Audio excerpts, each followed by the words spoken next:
असलामुअलैकुम दोस्तों, क्या हाल है? सारे ठीक हो? अच्छा दोस्तों, अज असी वीडियो बनानी है कि बकरी पालना।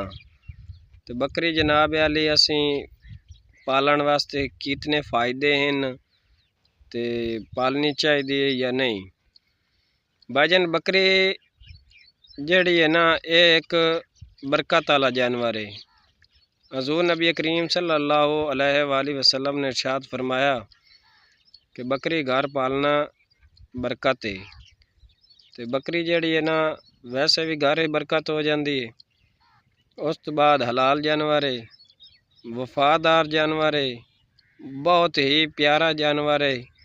जितनी तुसी इहदे नाल मुहब्बत करसो उस तो वध के तुहानू ये रिजल्ट देसी और तुहाडे नाल मुहब्बत करसी।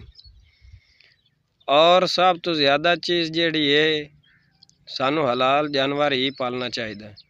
लोगां घरां दे विच कुत्ते बिल्लियां हराम जानवर पाले होन, ओहदे नाल जनाब जी एक तो चीज़ नजस है, दूसरा अगर बकरी साढ़े घर होवे बरकत भी होवे। कुत्ता या बिल्ली पालन नाल बरकत तो कोई नहीं होनी ना। ज़्यादातर ये आख्या जाता है भाई जेड़े घर च कुत्ता होवे उत्थे रहमत दे फिरिश्ते भी नहीं आते।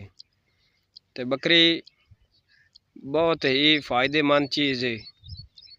साडा पंजाबी आख्या जाता है भाई गरीब दी गां है। अगर गरीब गां नहीं लै सकदा, वो एक दो बकरियां रख लै तो वो दुध का सर्कट चल सकता, वो बच्चे पाल सकते हैं। तो दूसरी गल ये भाई बकरी जिहड़ी है ना, तुसी वेख्यो सी कि मार्केट दे अंदर और हर जगह ते बकरी का गोश्त मिलता है।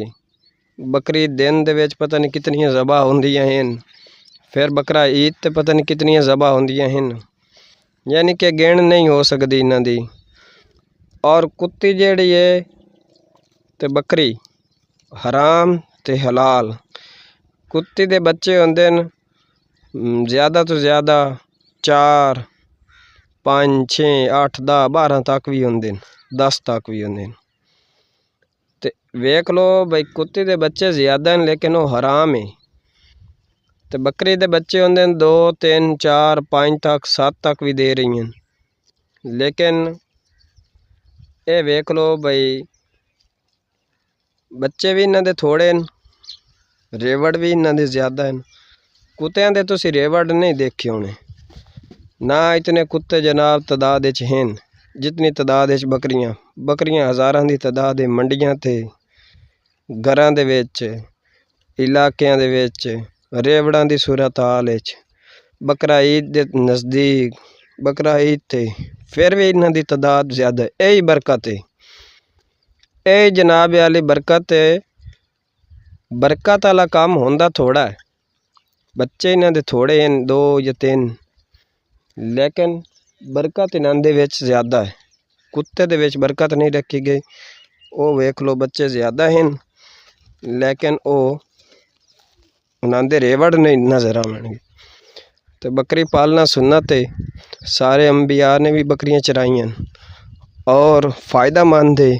अगर कोई शख्स गरीब है, वो आंदा है कि मैं बड़ा गरीब हाँ, मेरे बड़ी गुरबत है, तो वो बकरियां पालना शुरू कर दे।